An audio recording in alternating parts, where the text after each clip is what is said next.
JP Morgan has been quoted to say millionaires don't use astrology, but billionaires do.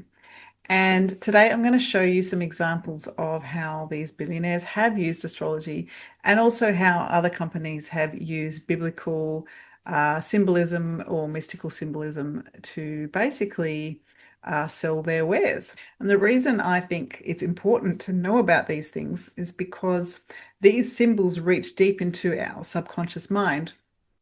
And um, I think it's just good to become aware why they have such a sway over us. Because, in my opinion, and I think there'll be many people that agree with me, is that the people that run this world have esoteric knowledge that the masses just don't. And it's kind of like we're the dummies that need to catch up. All of these things are hiding in plain sight, and we don't really notice. So I'm going to go through a couple of those examples now, and then at the end of the video, I'm going to showcase the first of my resonant frequency series for my flute music, which is basically healing music. So I'm going to go off a Facebook post that I posted the other day. And the first company I want to look at is Mitsubishi. All right, so the Mitsubishi Eclipse Cross. Here's a classic example of how a company has used something to do with the celestial bodies to name their car. And the reason why this make and model of car is significant is because if we go back to the year 2017 when it was released, it was exactly the same year as we had the Great American Eclipse, which was the first total solar eclipse to cross the continental United States in 99 years and the first to make landfall exclusively with the US since 1776, which is basically that's the founding year of America, right? So I don't think it's any coincidence at all that this company decided that this release of car would be Eclipse Cross. So the next brand that I want to talk about is Saturn. All right, so this is also a car company. It's now defunct, but you couldn't get more in your face than that. I don't think I really need to explain any more than that. Then there's another car called Mercury, also defunct, but it's interesting that, I mean, we've got Mercury, which is obviously a planet, but the symbolism is also like the winged messenger of Hermes. I'll just show you Hermes winged messenger. So if we look at some images of the winged messenger, it's that Greek. Hermes also links to the medical staff as well, which I'll get into later. But you can see just it's a chevron basically. If we go back here, it's a chevron, which also looks like a wing. So that's Mercury. Now we go to Subaru. So Subaru actually means Japanese for Pleiades.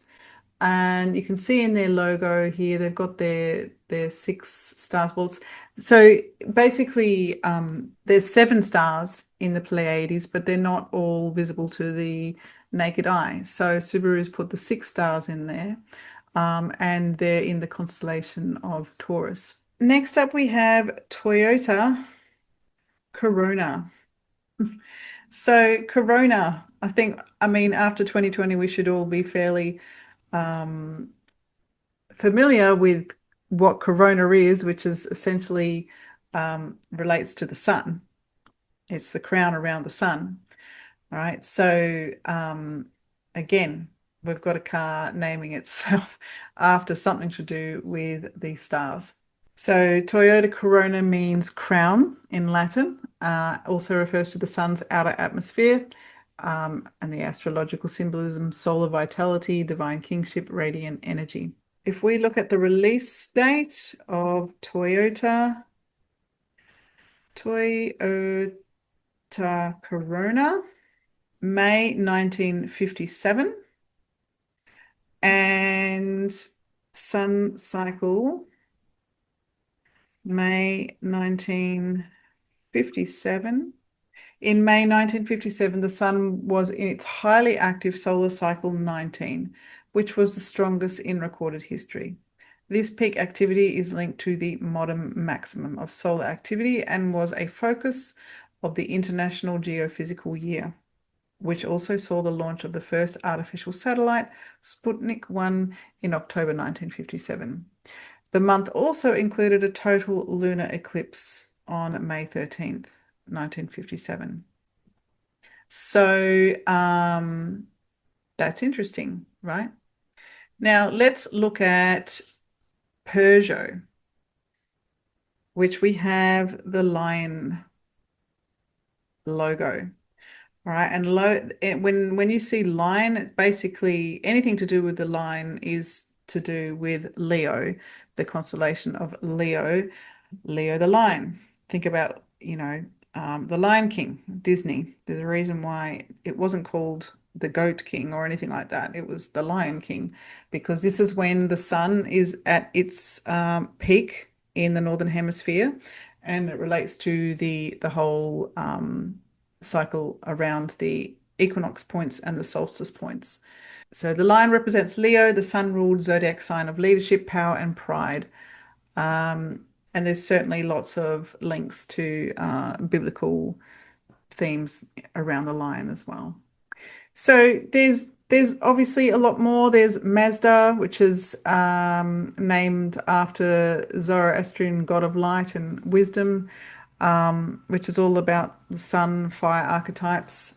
We've got Apollo, which is not only car companies, but also freight and shipping companies, which is the Greek sun god Apollo. We have Orion. I mean, that's obviously relating to the Orion constellation, and it has the astrological tie of the hunter archetype. And one that really stands out to me is Nissan, which is Nissan, which basically is the Akkadian word for Nisanu, meaning beginning. So, and also Nissan is or I should say Nisan is the Hebrew month, which is all around spiritual rebirth, liberation, and renewal.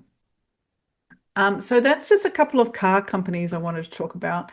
But then I wanted to go further and go on to Apple, for example. I mean, this is pretty in your face. It's the Adam and Eve. Eve was tempted by the serpent in the biblical story, and she took a bite out of the apple, and here we have the forbidden fruit, a thing that we use in everyday life, without even really consciously being aware of where the roots of this symbol comes from. And it's also, you might want to know that the first Apple was sold for $666.66 in 1976. And I mean, can you get more biblical than that? I don't think so. The mark of the beast, 666, etc. So that's interesting. Then we have a look at Amazon. We've got a Saturnian field. So any company that's got like the ring around here, we've got this arrow that's A to Z, just symbolizing movement and trade and commerce and all of that. But it's also got the Saturnian reference there. And we can also see that in the World Economic Forum logo as well. It's got the ring, but not only that, it's got the 666 coming, like the ring comes through those three zeros there, so creating a 666. Do what you like with that information, but it's certainly interesting. While we're on the theme of 666, we've also got the Google Chrome logo. Like if you see it around in a circle, there's three sixes within the one circle. Now I'm going to get to dome symbology. So we have, so whenever you see the dome, it could be a reference to the firmament, basically, the biblical firmament. And so we see this one here, Starlink. There's this dome that goes across here.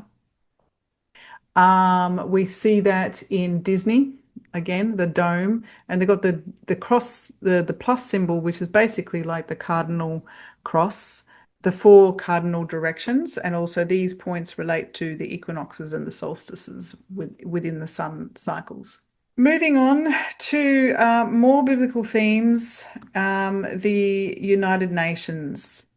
So we're moving away from stars here, but basically the United Nations symbology is a flat Earth model, and I know lots of people are going to like laugh at that. Um, but not only is it flat Earth, but it has 33 sections within the logo, right? And there are 33 degrees in Freemasonry, one of the major secret societies in the world. Now, I know a lot of people say, oh, the Freemasons are so evil, but I think that's actually a really ignorant thing to say, because the fact is there are bad people in every single organization, and the like they might, use their knowledge, and then they break off into another sect. And so they're using the knowledge that they've gained from Freemasonry for not good intentions compared to good intentions. I think the root of Freemasonry is actually pure, and I know a lot of people would disagree with me on that, but the more I look into it, I just can't really, I can't see the roots. But however, it is also obvious to me that there are bad actors who have been in the system of Freemasonry. So, but what is this actually saying? We've got the Roman reef, we've got a flat Earth reference, um, and a reference to 33. The number 33 is significant in so many things. 33 vertebrae up the spine relates to Kundalini rising, 33 degrees of Freemasonry. Moving on, we have NATO. So NATO, again, here's another cardinal cross, the solstices and the equinox points. So Capricorn, Aries, Cancer, and Libra. Capricorn being down the bottom where the sun's at its lowest point. Aries, which is heading towards Easter, when the sun's that's spring in the northern hemisphere, where the sun's really going through a rebirth, and then its highest point, Cancer, at the top, and then it goes into Scorpio, which is where it begins its descent, or it's basically halfway through its descent, and then the whole cycle starts again. So that's NATO. It's also north, south, east, west, obviously, but you can also see religious symbology in that as well. And speaking of the four directions, you'll often see in churches these symbols, the lion, the bull, and the eagle, and the angel or the man, which relates to the book of Ezekiel. But you can also see it's in occult symbolism as well. This being the world, the Roman reef, the whole idea that nature is a cycle, so we just go round and round and round.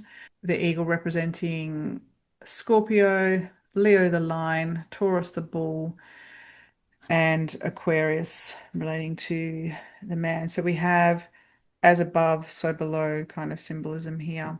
Now, just going back to astrology, two events in history that are very significant. I just wanted to go over the astrological chart when they occurred. So the most recent one being the announcement of COVID-19 being a pandemic in 2020. So it was announced in Geneva, Switzerland. So there was the World Health Organization that announced it on the 11th of March in the afternoon. So I've just plugged in 2 p.m. because it was probably around 2 or 3 p.m. I know the press release came out in the afternoon because this is off the World Health Organization's website in itself, and they say good afternoon. In the past 2 weeks, the number of cases, blah blah blah. We don't need to go on, but so now I don't know a lot about reading charts, but I do know that this is very, very significant, and I do know that this sign here is Capricorn, and Capricorn is ruled by Saturn, and Saturn is all about restriction and control.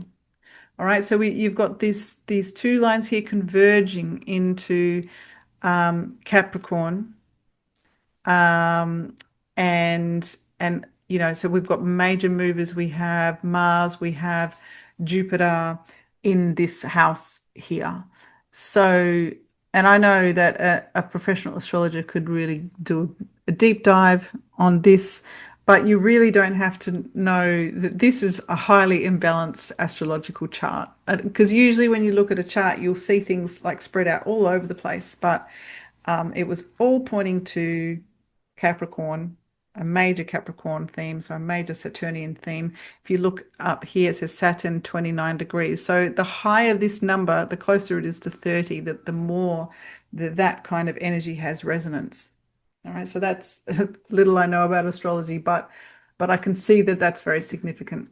The other one I want to point out, oh, and I should mention that the number 19, as in COVID-19, is the number of chaos. All right, so let me just show you in Jewish gematria. All right, so we go to one of my favorite gematria sites. We go to the calculator, and we type in the word chaos. So in Pythagorean gematria, so reduction gematria, we have number 19. Okay, so usually gematria is most things are in these four ciphers, so number 19. So the reason why that is significant is because when we have a look at the astrology of, where did I put it? Hang on. When we have a look at the astrology of September 11th, we have 19 years between September 11 and COVID-19.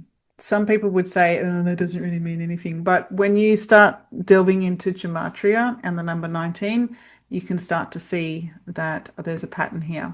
But this chart is significant is because you can see, again, I don't know much about reading this chart, but I can certainly see that we have a major line that's pointing into Gemini, right? The twins. And what fell down that day? It was the Twin Towers, right? And so I did do a quick copy and paste into AI as to what that astrological chart can mean. And basically the key archetypal themes was the Sun in Virgo and Moon in Gemini, which is basically is the public is shocked, information overload, Mars, Capricorn plus Pluto, Sagittarius. Anything to do with Pluto usually relates to destruction, like Pluto the Destroyer. So if you remember in the Truman Show, Truman was really afraid of the dog Pluto.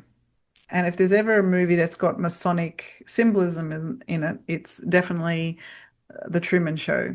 Pluto is a destructive, it is associated with destructive things. So we all had Saturn in Gemini, so communication and transportation networks were restricted, highlighting vulnerability of systems. But Saturn in Gemini, so there's that Saturn theme again, that like restriction, and it just happened to be Saturn in Gemini, which is the twins, right? And then Uranus, Neptune in Aquarius, which is sudden global disruption and mass psychic and emotional shock.